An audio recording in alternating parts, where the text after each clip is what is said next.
Welcome to The Stacks, a podcast about books and the people who read them. I'm your host, Tracy Thomas, and today we are joined again by Leah Koch, one of the founders of the Ripped Bodice bookstore in Los Angeles. Today we are discussing The Hating Game by Sally Thorne for The Stacks Book Club. Before we dive into the episode, please know there are spoilers.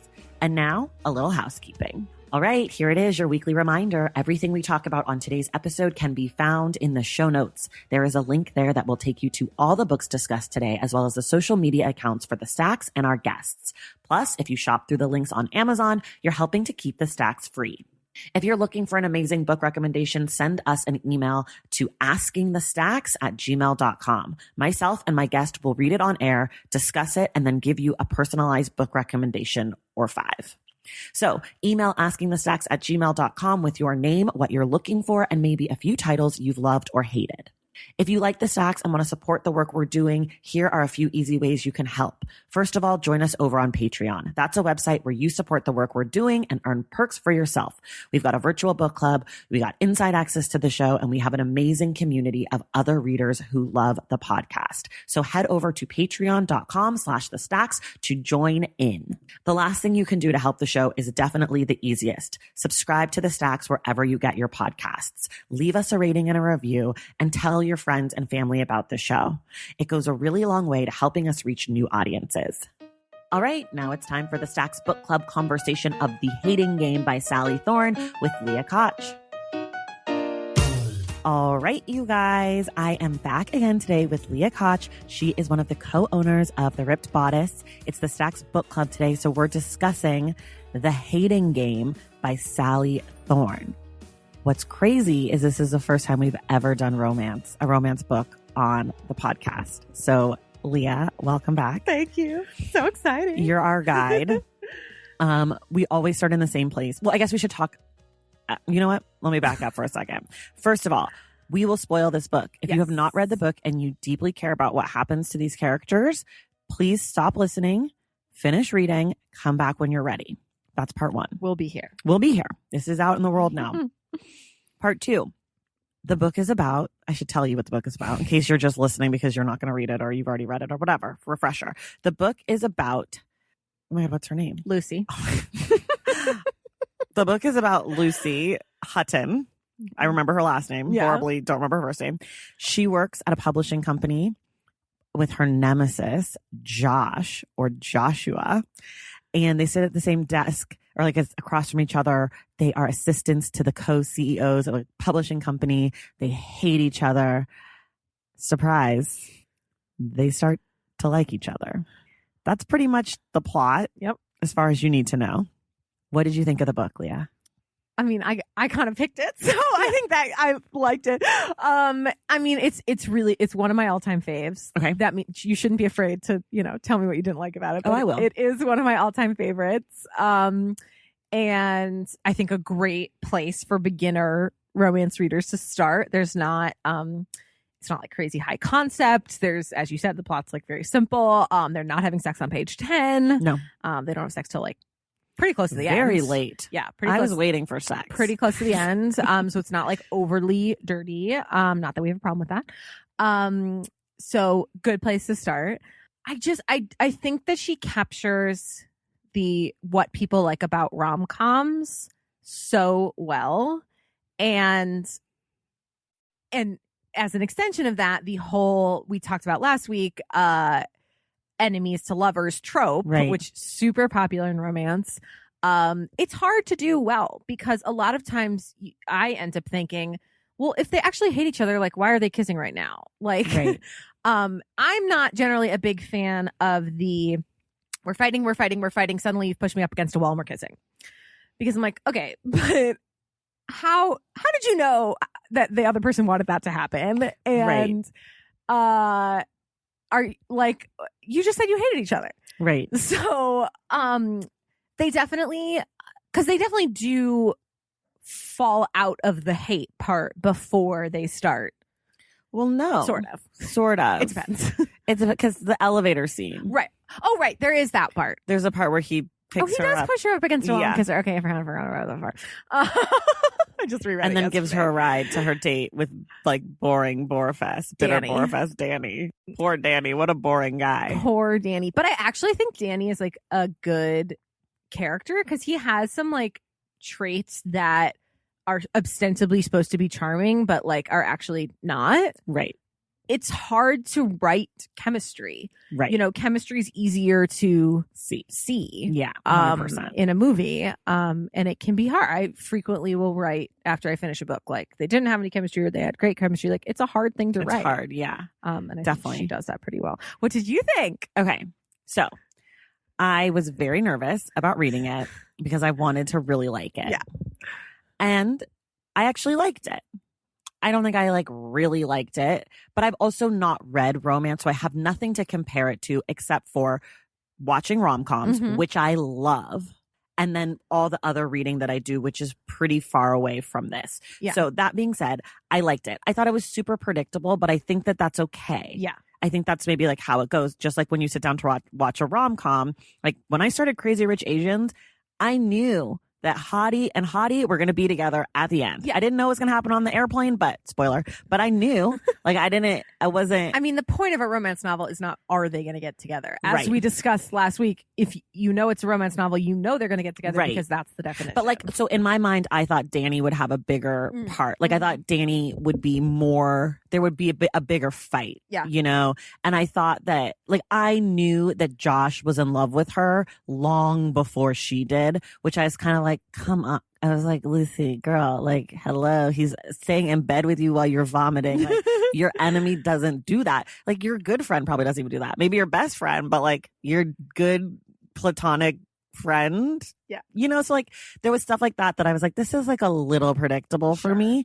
But I found myself really, like, I enjoyed it. Once I kind of let go of like, this isn't what I normally read, I was like, this is fun.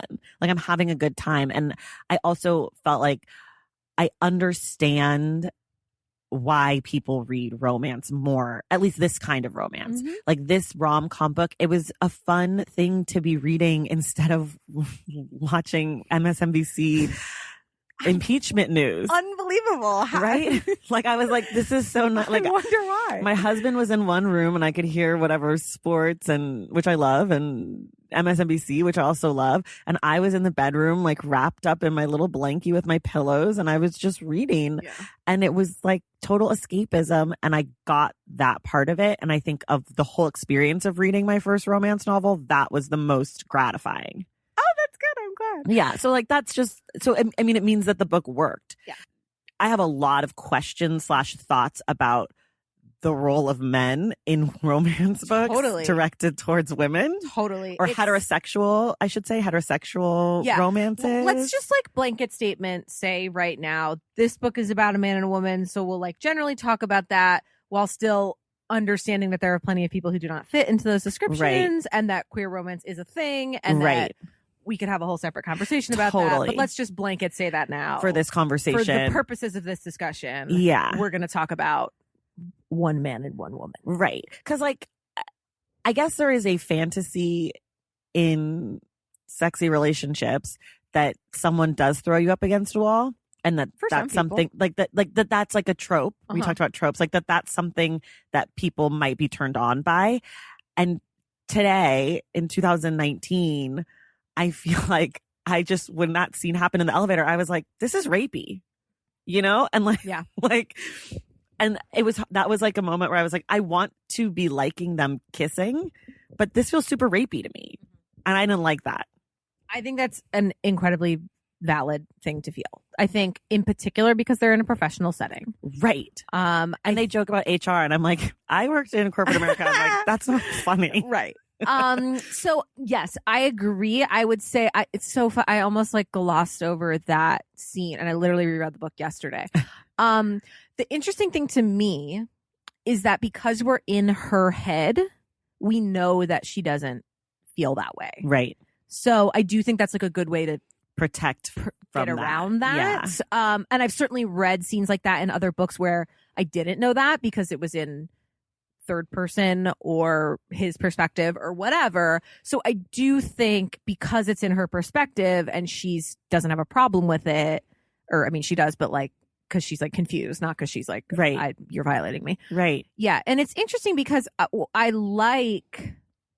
almost feel like I blocked that scene out because I feel like then the sort of progression of when she goes over to his apartment a couple of days in a row and like he doesn't like take things further physically, I really like. Me too. And it's very like I don't know what the right, maybe affirming or whatever the word is. So yeah, maybe I blocked that scene out too much. Yeah, you were like, this scene is slightly problematic. Let's pretend like it didn't happen. Pretend like it didn't happen. Yeah. I mean, I will say, and give me 30 seconds. Don't like. Okay.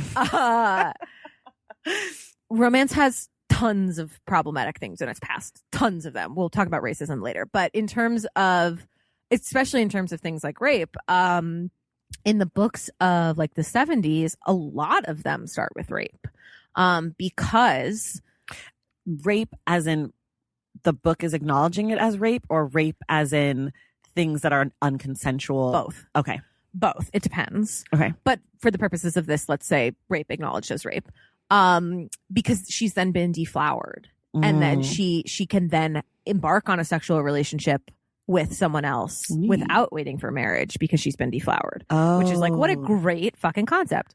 And I think there are some people who would prefer to ignore the past of romance. And while I could sometimes be one of them, I generally think it's good to like acknowledge where the genre came from and how things are being reinterpreted. Yeah, that's my mini romance history lecture. That's so interesting because there's some of the gender, it's not even gender norms, but some of the shit, like Lucy being so sad and such a loser because she's alone, like some of that stuff I'm like, girl, you just single. Like, you'll be fine. Apparently, you're hot. Every dude that comes across Lucy in the book, from the delivery man to Danny to Josh, they all, I mean, she doesn't know Josh, but they all think she's super hot. And then she's sitting there being like, I'm such a loser. Like, I never got on dates. And I'm like, you walked up to someone after you made up a date and said, go out with me. And he said, yes. Like, you're fine, Lucy. Yeah. Like, you need some confidence. You need a therapist. You need some confidence. Okay. And then you put your black dress on and you get thrown up against a wall. Like, girl, you are doing something right. You 5-foot girl. Every single character in every romance novel ever needs a therapist. Anytime there's a therapist in romance, I'm like, yes. And you are starting to see them more. But like so anytime I'm like the hero or the heroine is like doing something annoying, I'm like, you need a therapist. Right. Like you need someone to talk, like her friend Valerie, who like broke up with her because of whatever. I'm like, we needed Valerie because we needed the, what's her name? Judy Greer. We needed the Judy Greer. She needed it. Yeah. I mean, I do think it's an interesting convention that she doesn't have any friends. Right. So the interesting thing I feel like with a lot of romances, and in particular with heroines, it's, first of all, people are 100 times harder on heroines than heroes. We see it all the time online. People are like, oh my God, this heroine is so whatever, whether it's stupid or annoying or bossy or whatever. Right. And then the hero like saves a kitten and they're like, oh my God, he's the most amazing person ever. Right. So that's one thing to be noted. But the thing I've noticed, and this is in particular, most of the places I talk with people about romance are in our book clubs at the store, or obviously just with people, but like book club is a, regular setting. Right, of course. And the thing I run into a lot is basically exactly what you just said, which is that people want the heroines to be these kick-ass, confident, incredible women. And then when they are that, they're like, this isn't realistic enough. Like she doesn't have any like struggle or whatever. So, it's a little hard. It's such a fine line to walk. Right. And I've read books where I'm like, this heroine is stupid. Like my favorite word is like, she's a twit. She's like, can't like, she's always like getting lost. And I'm like, Lucy's not that. No, she's not a twit. And I do think, there's a decent amount of growth over the book. I do think there is, I do think she can be a little annoying at the beginning. Yeah. And that you are, but again, it's like the thing is she's like setting up a point, which is like there's this scene where one of her, it's not someone who reports to her, but she's like a coworker. Yeah, she like turns in a report to her. Right. Is like asking for an extension for no real reason. And she kind of caves in and gives it to her, even though she has to stay late. And you're like, oh, like, you're so annoying. And it's like the thing where she's like, I don't have any friends and I like can't get a date. And you're like, oh, like, what is wrong with you? Like, just try. But I do think you need that if you're going to have somewhere to go. Right. That's true.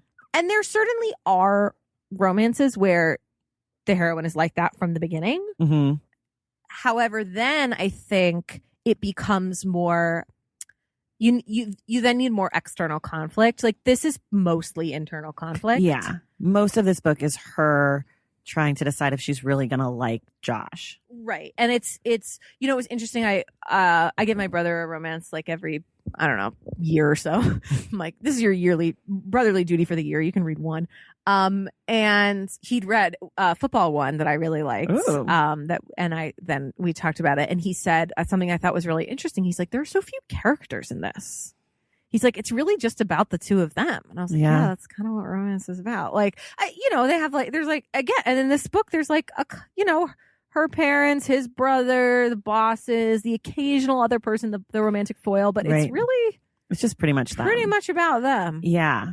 Yeah. I mean, well, I want to be fair since we picked on Lucy. Yes, great. Let's pick on Josh. Because look, Josh sounds really hot. Yeah. I'm interested in what Josh looks like in real life. I know that he has blue eyes, and so in my mind he looked like Jesse Williams.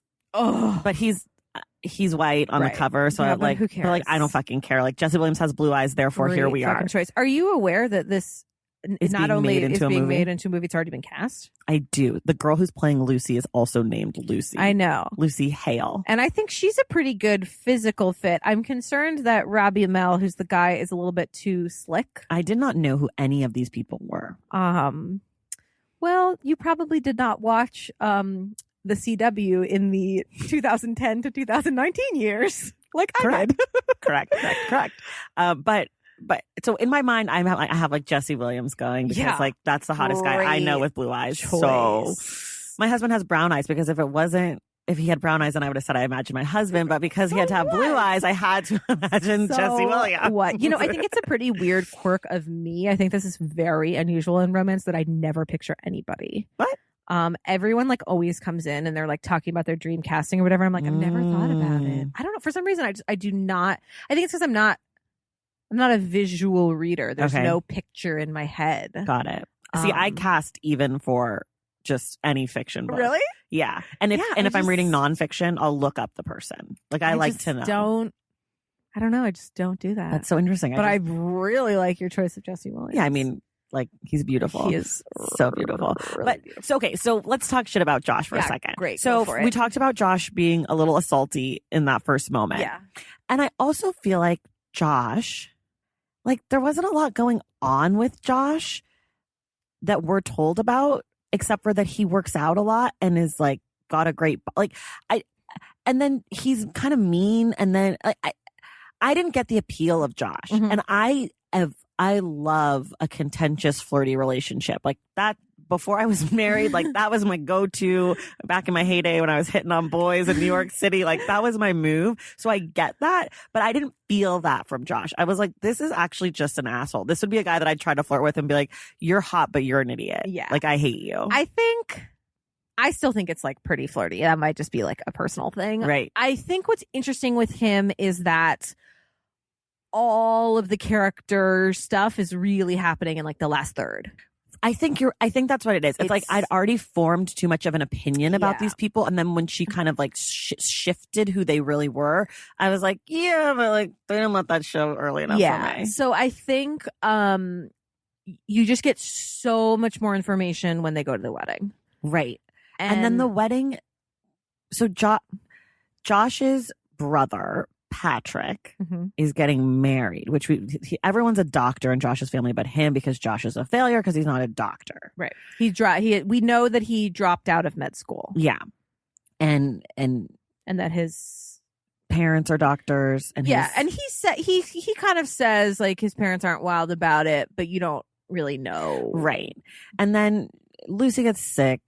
She has a flu. She's throwing up everywhere. I think it's food poisoning. Whatever. She's ill. She can't get better. She's disgusting. She's wearing a Sleepysaurus shirt. I'm like, Lucy, girl, you so sick. Like, just take some fluids. Go to the doctor. What are you doing? Anyway, so Josh stays. He helps her in the middle of the night. He calls his brother. That is so tropey. The whole the thing that makes us reveal our true feelings is that one of us is injured or ill and the other one has to take care of them. I cannot tell you. Or also, does that happen a lot? Like when they get drunk, I feel like that's tropey in the movies. It's like someone drinks too much. You can only say your true feelings when you're drunk. Yeah. So Patrick comes over, the brother, and he helps her, and they cure her, they think, or whatever. They give her medicine, and then we overhear a conversation about Patrick's wedding that Josh doesn't want to go to. And I don't want to toot my own horn, but I knew instantly. I was like, the fuck, he's marrying his girlfriend. Like, I was like, this is so obvious. I think the first time I read it, I knew like pretty soon.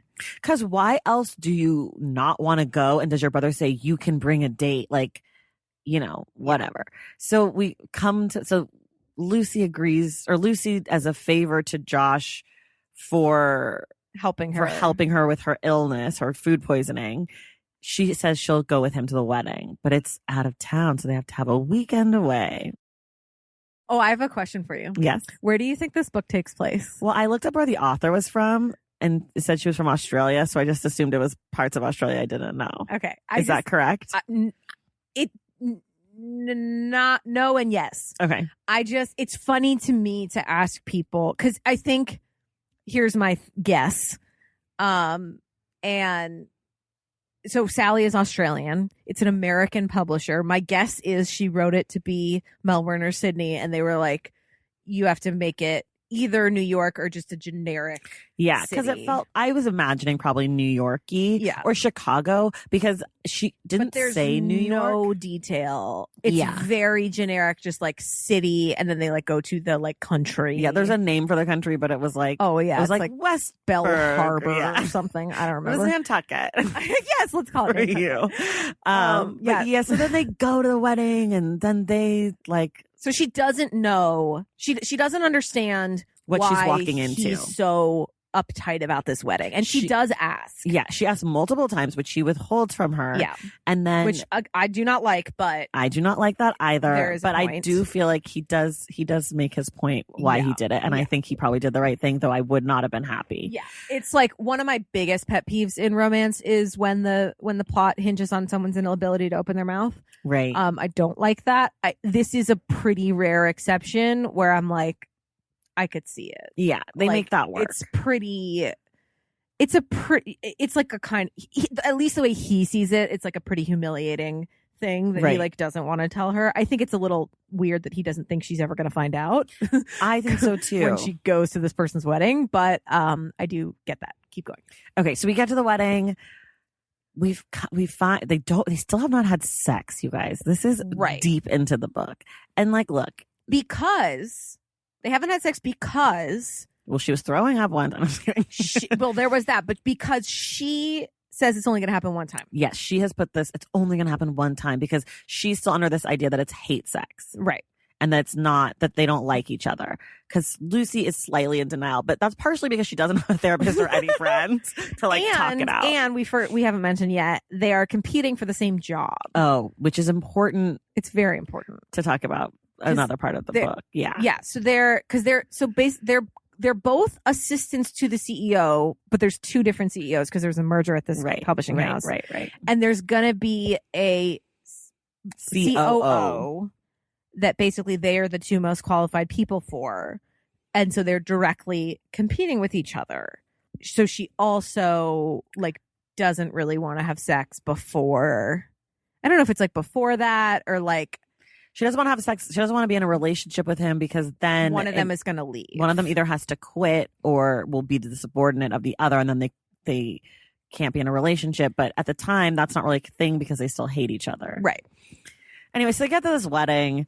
They don't have sex still. Then Lucy meets everyone. The dad's an asshole. Yeah.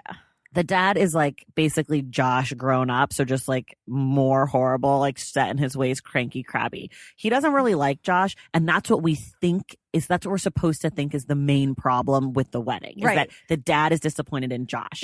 Because she keeps asking about a quote unquote scandal, thinking that the scandal is when he dropped out of med school, and he doesn't really correct her. Right, exactly. So then we learn about basically Mindy, who's the bride, and she's gorgeous. She's a blonde. She's tall. She has brown hair. Okay, but I kept imagining Mindy Kaling because that's the only Mindy I actually think of. It's a very Nantucket-y kind of name. Mindy, for sure. It's kind of like, it's kind of like Cameron Diaz in My Best Friend's Wedding, except for with brown eyes. Because I keep mentioning eyes because honestly, Sally Thorne talks about people's eye color only casually 7,000 times. It's not a Sally Thorne thing. It's a romance thing. The eye color thing. The eye color thing is holy shit. Yeah, who knew? There's this whole thing about violet-eyed air heroines. That's a huge romance thing that I literally have never thought about until exactly this minute. It's just because the physical descriptions of the people are like so important. So it's eyes, it's smell. I don't know if you noticed how often she talks about how good he smells. I didn't really. We do a romance bingo every summer. Where we like make a board, and like a lot of the categories are like really funny things. And like one year we had like the guy smells like a tree because, and at some point she's like, he smells like pine trees. Right. It's just like, I think it's because it's a written medium. They're like really trying to give you a visual and like, but yeah, that's like a super romance thing. Okay. And lots of descriptions like about his muscles. So many muscles. Yeah, there's a little bit about chest hair. That's a real romance, but a lot of eyes, like so much eyes. Yeah. I was like, okay, cool. And her eyes too. He loves her eyes. Their eyes. You would think that having blue eyes was like being a billionaire. It was that valuable because they talk about it so much. I was like, okay, we get it. We're gonna get to her eyes. Don't you worry, because that is a whole. I have a lot of questions about Josh. Anyways. So Mindy, the bride, on her wedding day, she's nothing better to do than just to casually mention, Josh and I used to date, which of course Lucy did not know, throws the whole book into, Josh is just pretending to like me and I like Josh and whatever. Then this leads to them having a huge conversation. Finally, the sex. Yes. They come together all the time. Every time, like 3 times, come together always. There's a lot of sex.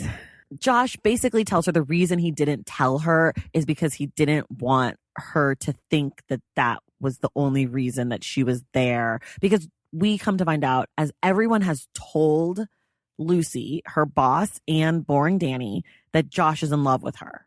But Lucy can't see it, which I get. I feel that. That doesn't seem too far-fetched to me. Mm-hmm. That's real. But we know as the audience that Josh loves her. So we believe Josh when he says he didn't want to tell her for that reason. And he also says he didn't want to tell her because his last few girlfriends have all basically told him that he has a shitty personality. Right. Because, and I felt that because because I think in his mind, it would be like, okay, so he's like, okay, so she dumped me. I feel like Lucy's first question is probably going to be, why? Right. And he doesn't want to be like, well, because I was kind of an asshole. Because the thing is, he does know. And he knows they weren't a good fit. He's not like heartbroken over it or anything. Right. But I think, I think that he feels like I don't know if he feels like he's changed, but he definitely feels like he's a different kind of person with Lucy. Yeah. And everyone mentions it. The mom, the brother. Yeah. And so I get wanting to preserve that. Mm-hmm. Yeah. Just I'm not wanting her to think he's an asshole. Right. I do. One of the things I do really like about this book is there's a lot of discussion about his personality in general and sort of the differences between being an asshole, being good at your job, wanting other people to like you, not caring if other people like you. And one of my favorite parts of the book is sort of this revelation that he's shy. Right. And that and that nobody knows that, and that he has a lot of defense mechanisms right. against that, which make him seem like an asshole. So, Right. and there are definitely times when he is an asshole. For sure. But I think it's there is a lot of interesting discussion about like the differences between, and again, and this comes back to your whole gender thing about when he's allowed to be an asshole and when she's allowed to be an asshole. Right. And I just think that's so relevant to today's society. Well, right. And just like, I mean, so we talked about the woman who calls and asks for the extension, and then later in the book she does it again, and she finally like gets up her courage or whatever to say no, but it really it's really hard. B, it like doesn't go well. Like it does change the woman's perspective of her. And it just like, as someone who has to say no to people a lot, I really felt that. I thought that was like one of the best scenes of the book. One of the things we didn't talk about last week when we were talking about the less glamorous parts of owning a bookstore is just the amount of things that people ask you for. Mm-hmm. And some of which are like related to what you do. Right. Like, do you want to be on my podcast? Thank you for saying yes. And some of which aren't, which those ones are easy to say no to. But, it's just like, carry my book, or can I have an event at your store? And it can be really hard to say no to people in a way that, and again, this is not always possible, in a way that like doesn't leave you feeling bad about yourself because they now hate you. Right. So I felt that like, and also that like you almost, she wants to feel like triumphant, like, yes, I finally stood up to her, but actually she kind of feels shitty. Right. Because she says a mean thing. She's like, well, you're single and you don't have a family, so what do you need to go home for? I know. It's like, listen here, bitch. Such a bitch. Like, listen. And it's like, but it is that like kind of familiar feeling of like, yeah, it's like, it is kind of a moment of triumph, but like also you kind of feel shitty because like someone was mean to you. Yeah. And like now you know that she like doesn't like you anymore. Right. And you know that it was all bullshit in the first place. And she only liked you because you were doing for her. And like, and girls are trained to believe that the most important thing is whether someone likes you. Right. But it's not. For girls listening now, it's not. It's not. It's not at all. People are not going to like you. Surprise, surprise. Okay. Let's talk about this Lucy's eyes. And, then I want to shift away from blue eyes to other color eyes. Great. Am I the only person that thinks that Josh is just truly the deeply creepiest person for having an actual bedroom painted the color of the eyes of her? It's a little creepy. And then he's like, you don't recognize this color? And she's like, it's Robin X blue. And he's like, looks at her. And then she's like, oh, it's my eye color. Listen, I will totally grant you. It is so creepy. So cheesy. I wish she had violet eyes so his room was violet because that would have been amazing. Yeah, but real people don't have violet eyes. That's the whole point. That's fair. I mean, listen, I will grant you it is cheesy as shit. Yeah. I mean, I think if you're in the right mindset, it's like can be sweet. I guess. I was just like, dude, what if this did not work out? What if he slammed her up against the wall and this turned out to not be a romance and she was like, fuck you, I'm calling HR, you're fired, and he goes home to his blue eye room. Like, then he would repaint it. Yeah, he sure would. Because like, okay, Josh was a great people reader, I guess, because he knew she was all in pretty much. I mean, he quits his job. Yeah, but that doesn't have to do with the romance. He does it so that they can be together. Yeah, that's true. I mean, that's how I read it. He also hates his boss. We kind of find out later on. I mean, he does it. Yes, he definitely does do it to give them a shot.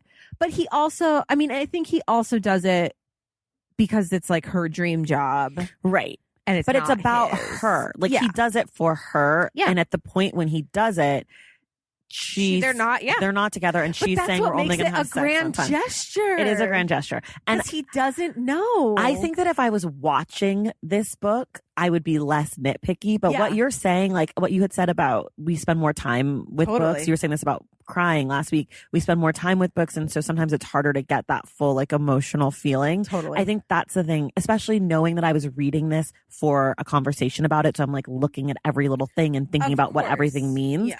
But I think this will make a fantastic movie.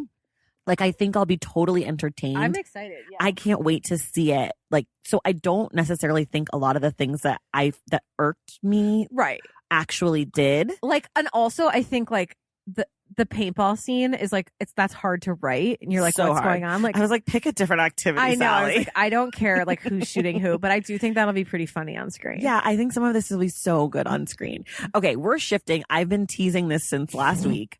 I want to talk about diversity in romance. Yeah. Because you guys here at the Ripped Bodice have put together a survey, a study of the diversity in publishing. So this is specifically talking about books that are published by publishers and not self-published books. Correct. And about the racial diversity. Correct. So I want you, first of all, to just kind of tell us why you guys thought to actually do this. Okay.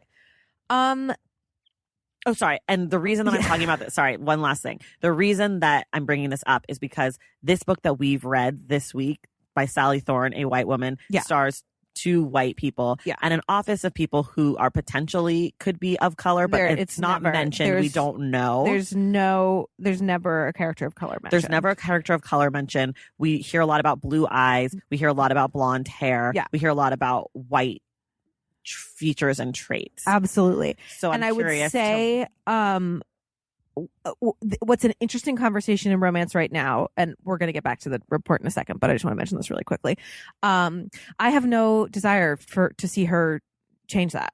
I think there's an interesting conversation right now, which is that white women are trying to write people of color, and a lot of authors of color are saying, don't do that. Don't do that. Because you suck at it. Sure. So it's not necessary. So again, this leads into the point of the report is not about the characters. People often are like, well, what about when white women write black characters? It doesn't count. It's not the same thing. Right. Because we're talking about money. This is about money. And people's livelihoods. Yes, who is getting we're talking about the people who are getting paid, not the people on the page. And it's also about money because I always tell people we do not do this out of the goodness of our hearts. It's not because we're great people. We do this because we believe that we could be making more money and that publishers are stopping us from doing that because they're not giving us what we need to make more money. Which is basically you're saying that people buy books by authors of color that are romance. Correct. Our bestsellers are always by authors of color. So give us a few titles. Well, so you can go recently. You can go look up the report from last year. This year's isn't out yet, but we put the top 10 best-selling books in the Ripped Bodice. And I think last year was 70% authors of color. So a couple we mentioned last week, which were new last year. So Kiss Quotient, A Study in Scarlet Women by Sherry Thomas. Jasmine Guillory writes rom-coms. I found out that I know her. Oh, really? Well, kind of. Her sister and I went to high school together. Oh, that's so funny. I had no idea. Anyways. That's funny. Alicia Rye is writing similar rom-com-y. Although her last series was more serious. This series is more rom-com-y. Anyway, the point being, to actually answer your question. Okay, why did we do this? It's just, I really think it's just important to say and acknowledge that romance has a really terrible history of inclusion in literally any way you want to interpret that. And a lot of times a history of really blatantly racist ideas and actions and all of that. So if you've ever felt like you weren't welcome in romance, you didn't make that up. Right. It's real. People are working really hard to change that. But I just want to say that like, it's not in your head. Right. So when we opened, pretty quickly, we were aware that there was a problem before we opened, but we were just like readers. So it wasn't like really, it wasn't our job yet. And I think there's only so much you can be aware of the problem without experiencing it in the way that we did, which is people asking for books with people who look like them, and you can give them maybe one option, maybe 2 options, and then that's it. Okay. So the question became, what can we do to contribute to the conversation that is missing? Because no one needed us to add our voices to the conversation without something to contribute. Right. There was no need for us to be like, yeah, we think this is a problem too. That would have done nothing. Right. Because authors of color and readers of color have been working on this for decades, since romance started. So I spent some time thinking and listening, and in particular listening to how publishers were talking and responding to authors being like, you're racist. And the thing I realized was missing was hard data. I see. And as much as I'm not really a math person, I am really a fan of hard numbers that you can't argue with. And so, because the two the two problems, this was in 2016, I think. So in 2016, we were still arguing about whether it was actually a problem because they were still coming back with publishers or white readers or authors who didn't want to listen. Were like, it's not as bad as you guys are saying it is. That's problem number one. Problem number two is publishers were saying we're working on it. There's no way to prove that they're lying, which they were. I know, I proved it. So so hard data. We want numbers so that we can compare it year over year so that we can, first of all, prove that there's a problem.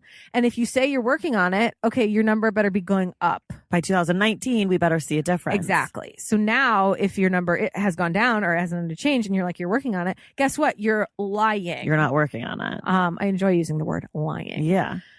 So that's what we do. It's incredibly simple on purpose. We want it to be very easy to understand and digest. And so what it is every publisher, there's 20 publishers, and the list changes a little bit each year as publishers close. We replace them with other ones. We've had a couple close since we started doing this, but it's basically the 20 biggest publishers of romance. And there's one question. It's, how many books did you publish this year that were written by a person of color? We include Native American people in that category, which there's some debate about whether you're supposed to or not. We err on the side of doing that. And I know that person of color isn't a really catch-all term for that. In the report, it goes into a little bit more detail about that. And you can find the report on their website. Yeah. It's on the homepage. There's a button that says diversity report. You click on that. There's 3 years so far. So we do it for the previous year. It comes out the first Tuesday in March the following year. Okay. So it'll be out in a few weeks when you're listening to it. Yes. You won't have to wait very long. I will have already been working on it for several months. And so that everybody and each publisher gets one percentage number, and for the most part it's usually around about 8% is about the average right now. And that's that. And then we break it down and we do some graphs and cool stuff, and then as the years go on, we compare it to previous years. The more data we have, the more it can say, here's what we did 2016, 17, 18, 19, etc. And have you guys noticed a difference for the positive? No. Okay.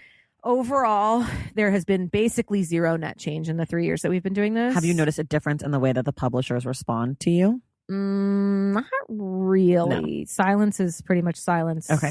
No matter what way you... Well, because you said in the beginning they were saying like, oh, we're working on it. So I wasn't sure if they're now they've basically stopped saying that. I mean, I still think everything they're doing is lip service, though. There've been two different publishers did announce in the fall that they were doing like these like contests for like diverse voices, for like mentorship programs or whatever. And I'm like, just do, like, why do you have to do that? Just do it. Like, or just publish a person's book and see if it sells. It's just, and like, yeah. So I still think most of what they're doing is lip service. Well, the thing is, now that I have these numbers, I don't care.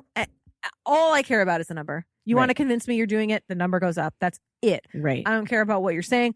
I truly don't care about anything else. And I really don't care about the book at all. Right. Well, because also part of it is like, you could write, the same book could be written and published by 5 publishers, let's say, the exact same book. And depending on how much the publisher believes in it or is willing to put money behind it or is willing to put a good cover artist behind it or whatever, that book could be successful with the exact same words. I mean, I could spend an hour and a half talking about that. I just don't think, I think that sometimes people think that just because a book is published, it means that it's getting the same resources. Oh, yeah, no. And so you could easily improve your number actually without... Well, it's very interesting that you said that, because actually what they're doing is the opposite. So, and this is something that it's hard to explain to people because it's super inside baseball. Okay. So I'll try. Okay. But what's interesting is that they're putting more resources and marketing dollars behind books by authors of color, but the number hasn't changed. And so basically what you need to know is that publishers have books that are front list, right, and books that are not, or mid list. And front list is like, the books that are getting the most marketing dollars. Okay, so let's say the Stax Publishing Company is going to put out 100 books in 2019. Your sales team and your marketing team is going to pick 10 front list titles that you're going to go to conventions and you're going to print paper arcs to send out to 2,000 independent bookstores, and you're going to do blogging tours, and you're going to get your authors on podcasts, and you're really, it's not to say you're completely ignoring the other books, but this is where your dollars and cents are going. Right. So for a long time, authors of color were not getting those dollars. And do not mistake me, this is a good thing. We absolutely want that. Right. So, okay, so let's say in 2016, the Stax Publishing Company had 8 books written by authors of color, and 2 of them were front list. 2019, you still have the same 8 books, but now all 8 of them are front list. So to the casual observer, it looks like you've done a better job. It looks like your number has gone up because those are the books that the most people are seeing. The most eyeballs are on front list titles on Instagram, on book bloggers and stuff like that. And you're like, oh, Stax Publishing is improving so much. Right. In reality, their number hasn't changed at all. Right. They're just giving more visibility, which again is a good thing. Do not mistake me. We want that. However, you're still not actually changing the baseline problem. And the reality is, in order for there to actually be change, there need to be authors of color that you haven't heard of. Right. Well, and also, if that's working for them, because here's the truth, like you said, it's all about money. So if them putting all their resources behind the 8 books by people of color and those books are doing well, that means that there's a market for those books. So it's silly for them not to then bring on 8 mid-list authors. Right. Like the idea that if these books were getting all the resources and then were shitty and nobody was buying them and they'd keep doing that is ridiculous, and that's not how life is, especially in business. So, I mean, yes, it's great. I hear you and I agree with you. It's great to give resources to books by authors of color, but if there is no mid-list people. Right. The thing is that the reality is that I can name every single author of color at, say, Avon Books, which is one of the largest romance publishers. I can name every single author of color because it's like 5. Wow. I shouldn't be able to do that. I can't name every white author because there's a bunch that publish like cowboy romances that I've never heard of. Right. There need to be ones that I don't know about. Right. Totally. And again, this is another problem which authors of color talk about all the time. You have to be great. Right. You can't just be good. You have to be phenomenal. Well, that's across the board for people of color. I'm sure you've heard the phrase. I mean, I was raised with that. You have to be twice as good to get half as far. Of course. So your first book has to sell as well as a white author's 10th book. Right. Otherwise, you're not getting a publishing contract. Right. Yikes. So, all that being said, we'll wrap up on the hating game. We just have to talk about the cover and the title. Okay. What do you think of those 2 things? The cover is a really interesting thing from a book selling perspective because this book came out in 2016 or 17. Okay. So it was one of the first illustrated covers of this generation. So if you remember, like kind of shopaholic era. Okay. Like 90s. Like very late 90s, like 99, 2000. That illustrated covers were a thing. And then they fell out of fashion. Right. And they've come back in fashion in a big way now, but I think Hating Game was like ahead of the game. I think if this book came out now, people would say the cover was boring. Yeah. But at that point, it was not. Yeah. It was like graphic and interesting and different. Now, if you compare it to a lot of illustrated covers, it's not that interesting. Right. It's just 2 people. But at the time, who don't have blue eyes on the cover, just in case anybody was curious. But the book is teal. Why isn't the book Robin's Egg blue? I haven't even thought of that. It should be Robin's Egg. It should be blue. Somebody should have blue eyes on that cover. It's teal. What about the title? For me, I could care less about the title. Truly. I just think that I truly think the cover has the title. Honestly, in this case, the title has more to do with the book than it normally does. For the most part, romance titles are complete gibberish. They're just like words. They're just like the love that flirts with the duke of the son of the sinner of the cowboy hero heroine in the play. It's gibberish. Okay. They just put words together because they're all the same. So I would say this title actually has a decent amount to do with the book. Yeah. I don't know. For me, I truly, like, when I'm deciding like whether to buy something, I don't give a shit about the title. I give a lot of shit about the cover, but unless the title was like, the I don't know. I'm trying to think of something, but unless the title has something racist in it, which they did, right? The Sheik's Virgin Bride. I see. Savage Love. Right. Okay. By the way, they still publish things like The Sheik's Virgin Bride. I believe that. I don't really care about the title. No, I don't care for this title at all, but the title, But I like the cover a lot. Yeah. I'm drawn to the illustrated romance cover. Yeah. I think a lot of people are. It's cute. And I like the teal. Because it feels rom-com-y. Aside from the whole blue discussion, I like the teal too, and the yellow. A lot of the illustrated covers have red or pink undertones, which I fucking love pink. Look at the store. But in terms of standing out, I like the teal. Yeah, I like the teal too. I feel like it feels rom-com-y, and I like a rom-com, so I felt like I knew what I was getting into just by looking at the book, which I appreciate as a reader. And that's the point, Yeah, like I want to know. I don't want any surprises. If it had been the picture and they had like, you know, a floofy petticoat and she was like pressed up against him and it was a picture, I'd know that's a different kind of book. That's historical. So I'm happy that this book looks like what it looks like.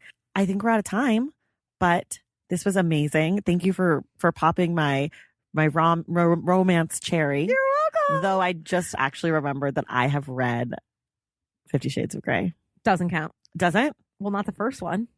Oh, because there's not a happy ending. Correct. But I read the whole series. All right, well, okay. Okay, so I've read like 3 romances, 2.5. Anyways, guys, go check out The Ripped Bodice.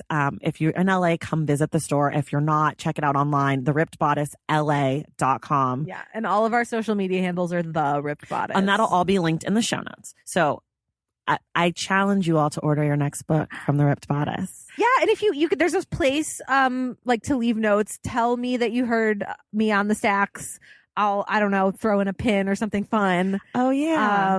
But yeah, you can leave us a note and let me know you heard us here. Yay, Leah! Thank you so much. This was so fun. We'll have to do this again next Valentine's Day. Okay. We have to make this a series. Oh my God, I love it. Let's do it. Let's do it. I'm so in. Okay. Thank you so much, and you guys, we will see you in the stacks.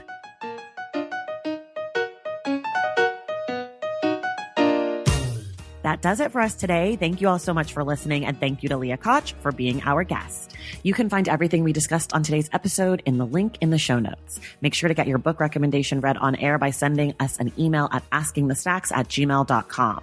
For more from The Stacks, please follow us on social media at The Stacks Pod on Instagram and at The Stacks Pod _ on Twitter, and check out our website, thestackspodcast.com.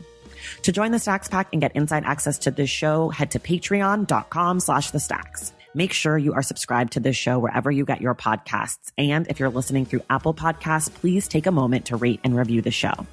Our graphic designer is Robin McCrite, and our theme music is from Tegirigis. This show was created and produced by me, Tracy Thomas.